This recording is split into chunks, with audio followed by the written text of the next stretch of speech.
इतिहास के पन्नों में आज का दिन कई घटनाओं को समेटे हुए है। साल 5 जनवरी 1592 को ही मुगल शासक शाहजहां का जन्म हुआ था। शाहजहां को जब भी याद किया जाता है तो ताजमहल का जिक्र जरूर होता है। अगर आप भी अपनी फैमिली के साथ ताजमहल के विजिट के बारे में सोच रहे हैं दोस्तों, तो यहाँ पर आने से पहले कुछ बातों की जानकारी आपको होना बहुत जरूरी है। आप माह सितंबर से लेकर मार्च तक कभी भी ताजमहल का विजिट कर सकते हैं, क्योंकि मौसम के हिसाब से यहाँ आने का यह सबसे बढ़िया समय है। पहले आपको अपने घर से दिल्ली तक आना होगा। नई दिल्ली रेलवे स्टेशन से आगरा रेलवे स्टेशन की दूरी लगभग 245 किलोमीटर की है और बाई ट्रेन पहुंचने का समय लगभग 4 घंटे का है। बाई बस अगर आपको आना हो तो ISBT कश्मीरी गेट से आगरा बस स्टैंड के लिए लगभग 6 घंटे लगेंगे और आगरा रेलवे स्टेशन से ताजमहल की दूरी लगभग 7 किलोमीटर की है, जिसे मात्र 20 मिनट में कवर किया जाता है।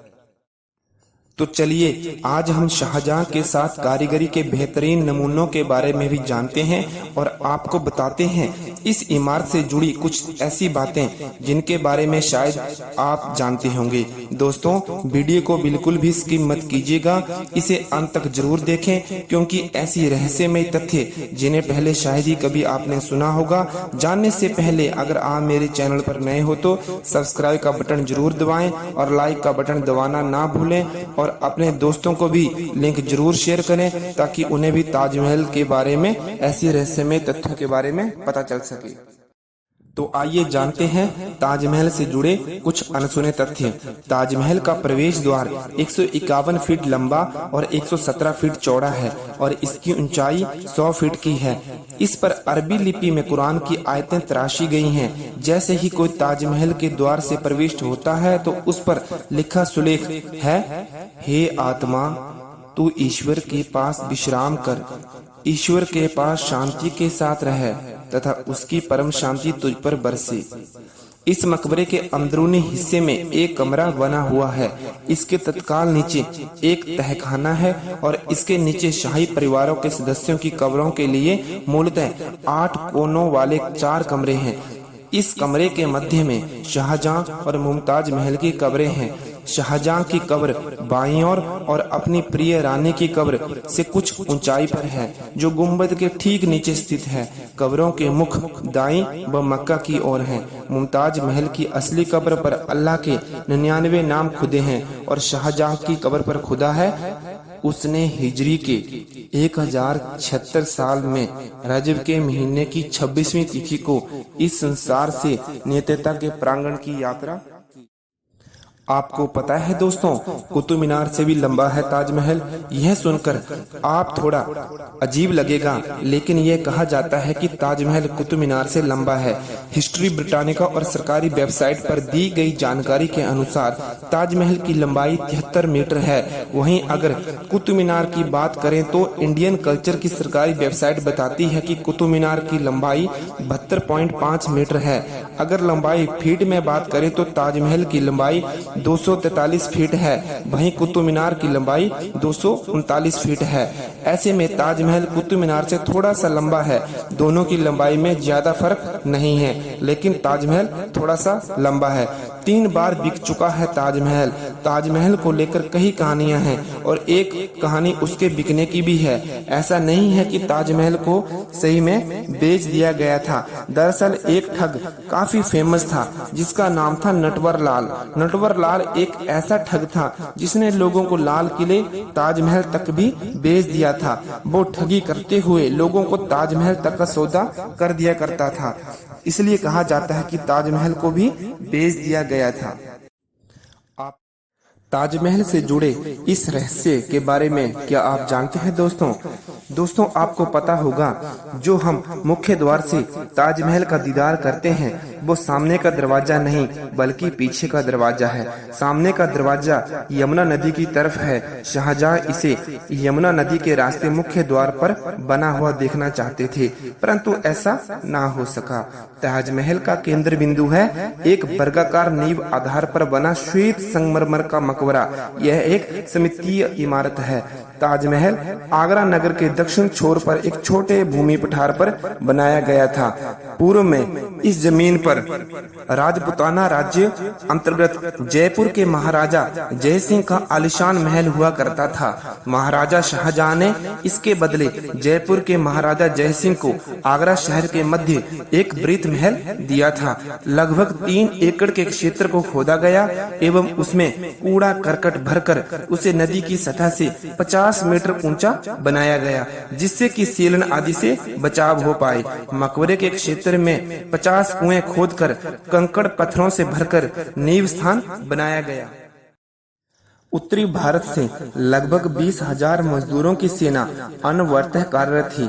बुखारा से शिल्पकार, सीरिया एवं ईरान से सुलेखनकर्ता, दक्षिणी भारत से पच्चीकारी के कारीगर, बलूचिस्तान से पत्थर तराशने एवं काटने वाले कारीगर इनमें शामिल थे। कंगूरे, बुर्जी एवं कलश आदि बनाने वाले दूसरा, जो केवल संगमरमर पर पुष्प तराशता था, इत्यादि 27 कारीगरों में से कुछ थे जिन्होंने सर्जन इकाई गठित की थी। कुछ खास कारीगर जो कि ताजमहल के निर्माण में अपना स्थान रखते हैं, वे हैं मुख्य गुंबद का अभिकल्पक इस्माइल खां, फारस के उस्ताद ईसा एवं मोहम्मद अफेदी, दोनों ईरान से थे। इनका बार बार यहाँ के मूल अभिकल्पना में उल्लेख आता है, परंतु इस दावे के पीछे बहुत कम साक्ष्य हैं। बेनारूस, फारस, ईरान से पूर्व को पर्यवेक्षण वास्तुकार नियुक्त किया गया था। काजिम खान लाहौर के निवासी थे, जिन्होंने ठोस स्वर्ण कलश निर्मित किया था। चिरंजी लाल दिल्ली का एक मुख्य लपेटरी प्रधान शिल्पी था एवं पच्चीकार घोषित किया गया था। अमानत खां, जो कि ईरान से थे, मुख्य सुलेखनकर्ता थे। उनका नाम मुख्य द्वार के सुलेखन के अंत में खुदा हुआ है। मोहम्मद हनीफ राजमिस्त्रियों का पर्यवेक्षक था। साथ ही मीर अब्दुल करीम एवं मुकइम्मत खां ईरान से थे। दुनिया के 8 अजूबों में एक ताजमहल की खूबसूरती की लोग मिसाल देते हैं। यह एक ऐसा अजूबा है जो अपनी खूबसूरती के साथ प्यार के एहसास के लिए भी जाना जाता है। ताजमहल एक ऐसी इमारत में शुमार है जिसकी वजह से आज भी लोग कभी ना मिटने वाले प्यार की मिसाल देते हैं। इसे देखने दुनिया भर के लोग आते हैं और अपने साथ एक खूबसूरत एहसास को साथ ले जाते हैं। ये तो सभी जानते हैं कि मुमताज शाहजहां की पत्नी थी, लेकिन शायद ही कोई यह जानता होगा कि वह उनकी तीसरी पत्नी थी। शाहजहां के 14वीं संतान को जन्म देते समय उनका निधन हो गया था और उनकी याद में ही शाहजहां ने ताजमहल बनवाया था। वैसे तो मुमताज का निधन बुरहानपुर में हुआ था, जिस कारण उन्हें वहीं दफनाया गया था, लेकिन उनके निधन के कुछ महीने बाद ही शाहजहां ने उनके शव को वहां से निकालकर ताजमहल में दफनाया था। ऐसी भी मान्यता है कि आगरा में मुमताज के शव को मम्मी बनाकर रखा गया था और ताजमहल तैयार होने के बाद ही उन्हें वहां दफनाया गया। ताजमहल को बनाने में एक खास तरह की लकड़ी का प्रयोग किया गया था, लेकिन जमुना नदी के सूखने के कारण यह लकड़ी भी समय के साथ सूख रही है। साथ ही बढ़ती प्रदूषण से ताजमहल की रंगत पर भी असर पड़ रहा है। इसको ठीक करने के लिए मुल्तानी मिट्टी का सहारा लिया गया, लेकिन कोई खास फर्क दिखाई नहीं दिया। ताजमहल को तैयार करने के लिए 8 अलग देशों से कई तरह की चीजों को मंगवाया गया था, जिसके कारण ताजमहल ने फारसी, तुर्क, भारतीय और इस्लामी आर्किटेक्चर का एक अनोखा रूप बन गया। इस कारण यूनेस्को ने साल 1983 में ताजमहल को विश्व धरोहर घोषित किया। ताजमहल के निर्माण में 22 साल, 10 महीने और 18 दिन लगे। इसका निर्माण 1631 में शुरू हुआ था, जो 1653 में पूरा हुआ। ताजमहल का निर्माण वैसे तो 1643 में पूरा किया गया था, लेकिन परियोजना के अन्य चरणों में काम 10 वर्षों तक जारी रहा। मकबरा 17 हेक्टेयर 42 एकड़ परिसर का केंद्र बिंदु है, जिसमें एक मस्जिद और एक गेस्ट हाउस शामिल है और इसे 3 तरफ एक अनियंत्रित दीवार से घिरा औपचारिक उद्यान में स्थापित किया गया। इसे बनाने के लिए 20,000 मजदूरों ने काम किया, जिनमें भारत के अलावा फारस और तुर्की के मजदूर भी शामिल थे।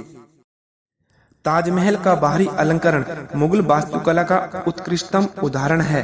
ताजमहल में पाई जाने वाले सुलेखन फ्लोरिड लिपि के हैं। यह फारसी लिपिक अमानत खां द्वारा सर्जित है। पूरे क्षेत्र में कुरान की आयतें अलंकरण हेतु प्रयोग हुई हैं। हाल ही में हुए शोधों से ज्ञात हुआ है कि अमानत खां ने ही उन आयतों का चुनाव भी किया था। 300 वर्ग मीटर का 4 बाग, एक मुगल बाग इस कॉम्प्लेक्स को घेरे हुए है। इस बाग में ऊंचा उठा पथ भी है। ये पथ इस 4 बाग को 16 निम्न स्तर पर बनी क्यारियों में बांटता है। बाग के मध्य में एक उस्तल पर बने तालाब में ताजमहल का प्रतिबिंब दृश्य होता है। यह मकबरे एवं मुख्य द्वार के मध्य में बना है। यह प्रतिबिंब इसकी सुंदरता को 4 चांद लगाता है। ताजमहल के पूरा होने के तुरंत बाद ही शाहजहां ने अपने पुत्र औरंगजेब द्वारा अपदस्थ कर आगरा के किले में नजरबंद कर दिया गया था। शाहजहां की मृत्यु के बाद उन्हें उनकी पत्नी के बराबर में दफना दिया गया था। अंतिम 19वीं सदी होते होते ताजमहल की हालत काफी जीर्ण शीर्ण हो चली थी। 1857 के भारतीय स्वतंत्रता संग्राम के दौरान ताजमहल को ब्रिटिश सैनिकों एवं सरकारी अधिकारियों द्वारा काफी विरूपण सहना पड़ा था। उन्होंने बहुमूल्य पत्थर एवं रत्न तथा लेपिज लजुली को खोदकर दीवारों से निकाल लिया था। 19वीं सदी के अंत में British viceroy George Nathaniel Curzon ने एक बृहत प्रत्यावर्तन परियोजना आरंभ की। यह 1908 में पूर्ण हुई। उसने आंतरिक कक्ष में एक बड़ा दीपक या चिराग स्थापित किया जो काहिरा में स्थित एक मस्जिद जैसा ही है। इसी समय यहाँ के बागों को ब्रिटिश शैली में बदला गया, वहीं आज दर्शित है। 1983 में ताजमहल को यूनेस्को विश्व धरोहर स्थल घोषित कर दिया गया। ताजमहल प्रत्येक वर्ष 20 से 40 लाख दर्शकों को आकर्षित करता है, जिसमें से 2 लाख से अधिक विदेशी होते हैं। अधिकतर पर्यटक यहाँ सितंबर, अक्टूबर, नवंबर एवं फरवरी के महीनों में आते हैं, क्योंकि यहाँ का मौसम विजिट करने लायक होता है। इस स्मारक के आसपास प्रदूषण फैलाते वाहन प्रतिबंधित हैं। पर्यटक पार्किंग से या तो पैदल जा सकते हैं या विद्युत चालित बस सेवा द्वारा भी जा सकते हैं। ताजमहल के दक्षिण में स्थित एक छोटी बस्ती को ताजगंज कहते हैं। पहले इसे मुमताजगंज भी कहा जाता था। यह पहले कारवां सराय एवं दैनिक आवश्यकताओं हेतु बसाया गया था। प्रशंसित पर्यटन स्थलों की सूची में ताजमहल सदा ही सर्वोच्च स्थान लेता रहा है। यह 7 आश्चर्यों की सूची में भी आता रहा है। अब ये आधुनिक विश्व के 7 आश्चर्यों में प्रथम स्थान पर आया है। ये स्थान विश्वव्यापी मतदान से हुआ था, जहां इसे 10 करोड़ मत मिले थे। सुरक्षा कारणों से केवल 5 वस्तुओं ही ताजमहल में ले जाने की अनुमति आपको है। पहली, पारदर्शी बोतलों में पानी। दूसरी, छोटे वीडियो कैमरा। तीसरी, स्थित कैमरा। चौथी, मोबाइल फोन। और 5वीं, छोटे महिला बटुए। ताजमहल का निर्माण सदा से ही प्रशंसा एवं विस्मय का विषय रहा है। इसने धर्म, संस्कृति एवं भूगोल की सीमाओं को पार करके लोगों के दिलों में वैयक्तिक एवं भावनात्मक प्रतिक्रिया कराई है। क्या आपको पता है दोस्तों, शाहजहां की यह भी इच्छा थी कि यमुना के उस पार भी एक ठीक ऐसा ही किंतु काला ताजमहल का निर्माण हो, जिसमें उनकी कब्र बने, परंतु दुर्भाग्यवश ऐसा ना हो सका। शाहजहां के बेटे औरंगजेब ने शाहजहां को अपदस्थ कर दिया था, इससे पहले कि वह काला ताजमहल बनवा पाते। काले पड़े संगमरमर की शिलाओं से, जो कि यमुना नदी के उस पार मेहताब बाग में है, परंतु 1990 के दशक में की गई खुदाई से यह भी पता चला है कि यह श्वेत संगमरमर ही थे, जो कि काले पड़ गए थे।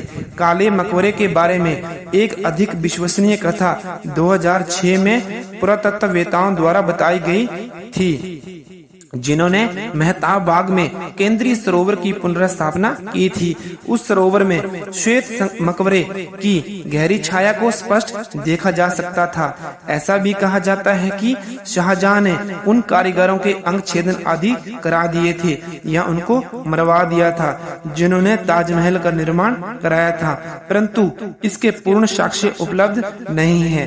कुछ लोगों का यह भी कहना है कि ताजमहल के निर्माण से जुड़े लोगों से ये करारनामा लिखवा लिया था कि वे ऐसे रूप का कोई भी दूसरी इमारत नहीं बनाएंगे।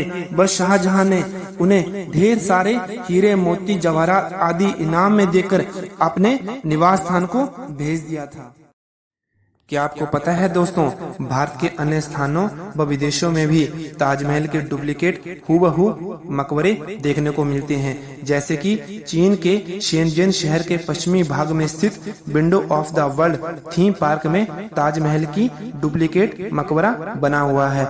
इसके अलावा ताजमहल से प्रेरित होकर बने विश्व की अन्य इमारतों में ताजमहल बांग्लादेश, औरंगाबाद, महाराष्ट्र में बीबी का मकबरा, अटलांटिक सिटी, न्यू जर्सी स्थित ट्रंप ताजमहल बने हैं। वैसे ब्रिटिश कालीन भारत में ही अंग्रेजों ने तत्कालीन राजधानी कलकत्ता में इंग्लैंड की तत्कालीन महारानी विक्टोरिया के सम्मान में विक्टोरिया मेमोरियल स्मारक भी बनाया था, जो ताजमहल से काफी हद तक मिलता जुलता है।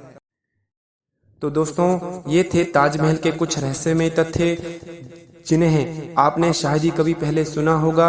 अगर आपको ये वीडियो पसंद आया है और अच्छा लगा है तो अपने दोस्तों को शेयर जरूर करें। और अब मिलते हैं आपसे अगले वीडियो में। तब तक के लिए आप बने रहिए मेरे YouTube चैनल मल्टीपल इन्फॉर्मेशन में, और ताजमहल का विजिट भी आप कर सकते हैं। तो इसी के साथ मैं आपसे विदा लेता हूँ। जय हिंद, जय भारत।